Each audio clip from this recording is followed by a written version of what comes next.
So welcome to this video about dealing with overwhelm. I'm hoping to share some things that I've incorporated in my life that have really helped me in the areas that I've struggled in, and kind of just to talk a little bit about what overwhelm is as well. So what is overwhelm? Well, overwhelm is the feeling of being buried or drowning in a huge mass of something. People can be overwhelmed with the sheer amount of work that they need to get through. They may be overwhelmed by emotions, especially if you're dealing with things like stress or bereavement.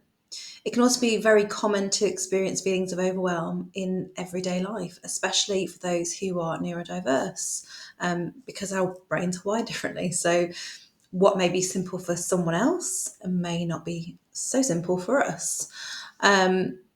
Now, symptoms of overwhelm are, as we see here, feeling worry and feeling pessimistic, feeling snappy and angry, feeling guilty for taking on too much but not wanting to let people down. So a lot of the time it's kind of hand in hand with people pleasing. Those who feel overwhelmed can often withdraw from people and places, and keep more to themselves because we've got a lot to deal with internally, so we don't want to kind of be overstimulated with environments and things like that. And it can also lead to thoughts of self-harm or even suicide. When we are overwhelmed, we also are going to find it very, very difficult to problem solve. So it's usually a case that we can't actually figure out a solution on how to deal with what's making us feel overwhelmed in the first place. And it can lead to, like I say, lots of other kind of physical symptoms as well as cognitive symptoms. Like I say, with difficulty sleeping, changes to our diet. Sometimes, we get so caught up in our own brains that we forget to eat, or maybe we're stress eating and all those different types of things. Now, so many times I found myself in what I call paralysis because of the sheer amount of stuff that I've got to do, whether it's things around the house, things that I've got to do to get ready for upcoming events with my business. I'll just stop dead and I'll be surrounded by all these things that need doing, and I'll be sitting reading or crafting or doing something completely unrelated to what I need to be doing. And my husband doesn't get it. It drives him mad because he's like, but there's all this that needs to be done and my brain just can't function. My brain just can't even begin to fathom what do I start with first, because there's just too many things to do. It's your kind of brain's way of saving itself. It goes into like a little shutdown mode because it's a bit like if your computer's overheating and it then shuts down to kind of cool down so then it can start processing properly. And that's what my brain tends to do. It shuts down and then I don't get anything done. And the problem is that, yes, it is a coping mechanism for dealing with that overwhelm. But what ends up happening is then the list of jobs that I have to do end up getting more and more, bigger and out of control, and it becomes this big monster that I have to slay. And it's really, really tricky to then kind of tackle it. So I've got some things that have helped me in the past to kind of deal with those feelings and that kind of paralysis. So first on that list is splitting any jobs that you have got into kind of manageable bite-sized chunks. Now what I tend to do, or have tended to do in the past, is I will get a piece of paper and I will splurge everything that I need to do. And it might be that it's things that, they don't have to be done straight away. It might be things that like I've got months and months to do, but I'll just splurge it out anyway. So it's all there and not racing around in my head. So it's on the page and I can go, a bit of a purge of things that need to be done.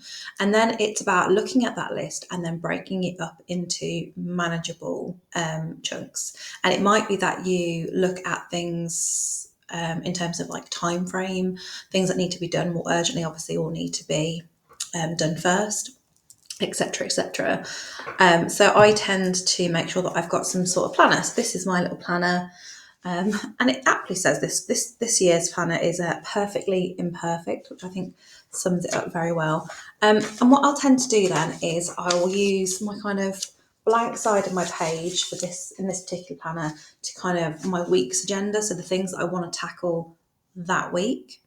And then each kind of day has a little section, and then I'll write down just 3 things, only 3 tasks that need to be done. Now, if it's a bigger task, then that may be the whole day's task, or it might be that that big task is split up over a couple of days because it's going to take me longer to do. And I think that kind of goes very importantly with the second point, which is to be realistic with what you can achieve in the time frame you have. You can't do all the things, even if you really want to and you've got all the will in the world to try and get things done. As soon as we feel that pulling away from it, that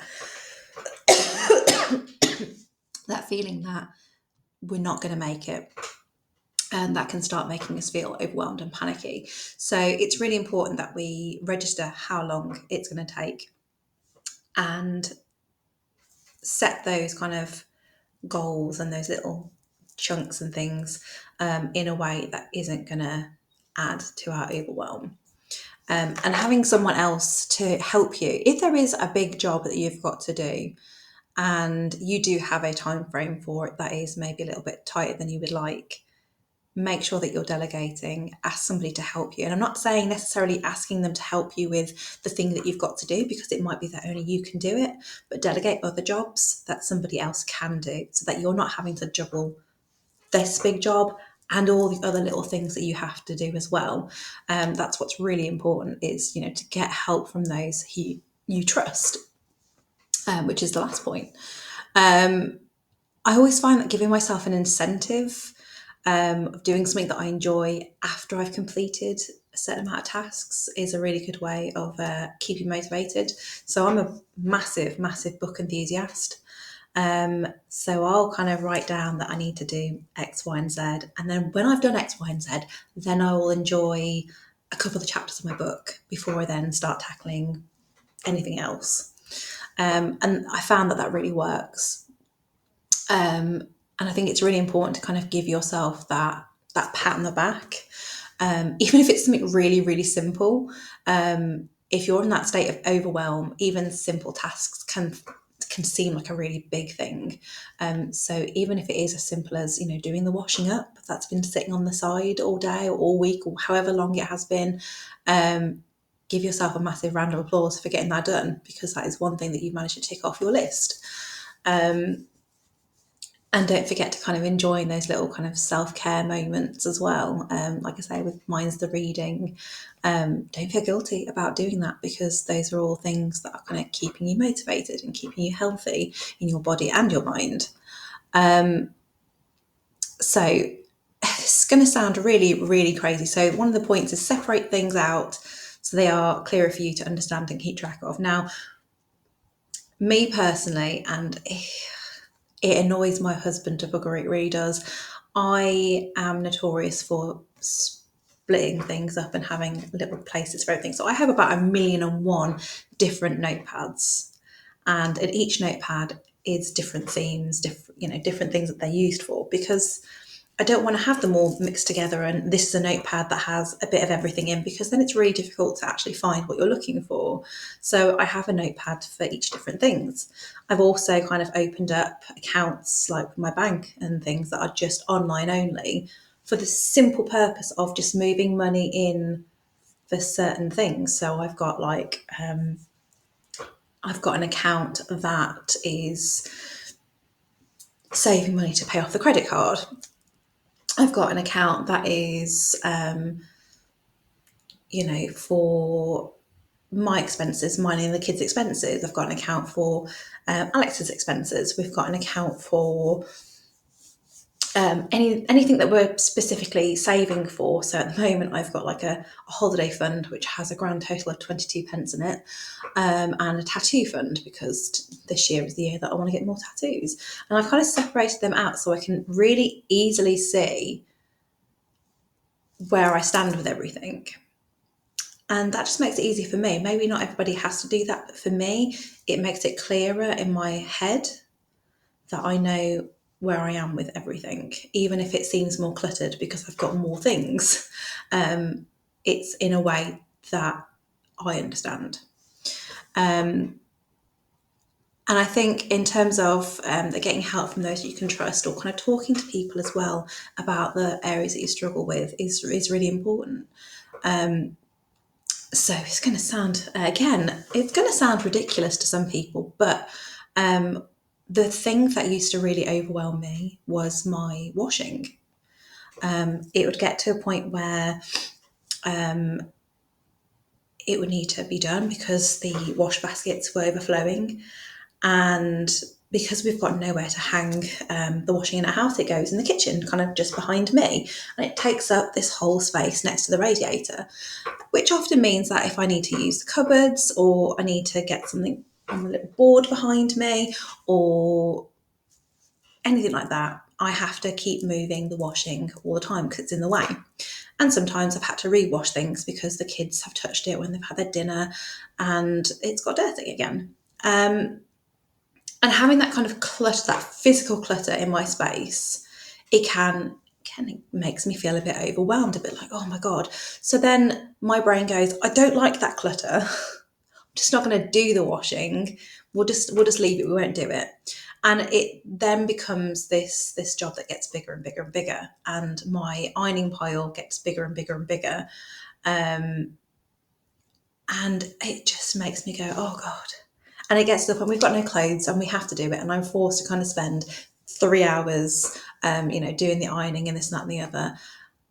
And it was just stressing me out, no end. And my mom suggested, why don't you do your washing at home and then come to our house and hang it up, because they've got a big 4-bedroom house, and it's just my mom and dad now because we've all moved out. So they've got loads of spare rooms where they just can literally put the clothes horse up and just leave it to air, which is great. So I've been doing that. I've been doing my washing at home, folding it nicely, putting it in the basket, and then going to my mum and dad's and putting it out on the rail to dry. And I get a nice visit to my mum and dad's. I usually get a nice lunch or a hot chocolate and a chinwag, and that job's been ticked off on my list. I don't have to then worry about it being in anybody's way. And I can do that every week. I don't have to worry about, oh, we've got X and X, X is happening on that day, so I can't have the washing in the kitchen, or I want to record a video and I can't have my washing in the background and all that sort of stuff. I don't have to worry about those things. I know that without that, every week I can just go and do a load and not have to worry about it. And it's really, really helped. I've been more on top of getting it done. I don't take a washing basket home with me until the previous one has been ironed and put away. So I'm never kind of being left with piles and piles and piles of things. And it's just really helped to kind of clear my mind. And I think once you've done that in one area of your life, something that you found difficult, it then makes it easier to tackle other things that you struggled with and find kind of solutions like that. So yeah, that's just one way in which you can kind of use somebody else to kind of help you with your feelings of overwhelm. In this case, my mom has taken on that kind of responsibility of just taking that physical clutter away from me. And God bless her, I absolutely love this woman. She also folds everything up and puts it back in my basket in such a way that it basically doesn't need a lot of ironing at all. So it really does save me a job. So yeah, that is just some of my tips, some things that have helped me, and hopefully maybe one of those ideas might help you as well. If you like this content, then please make sure to like and subscribe. And you can also follow me and my poetry on my other socials down below. So it's Natalie Carr Poetry on Instagram and Facebook, and Athena's Bounty UK on TikTok and Facebook, or athenas.bounty on Instagram. Hopefully I will see you at those other places.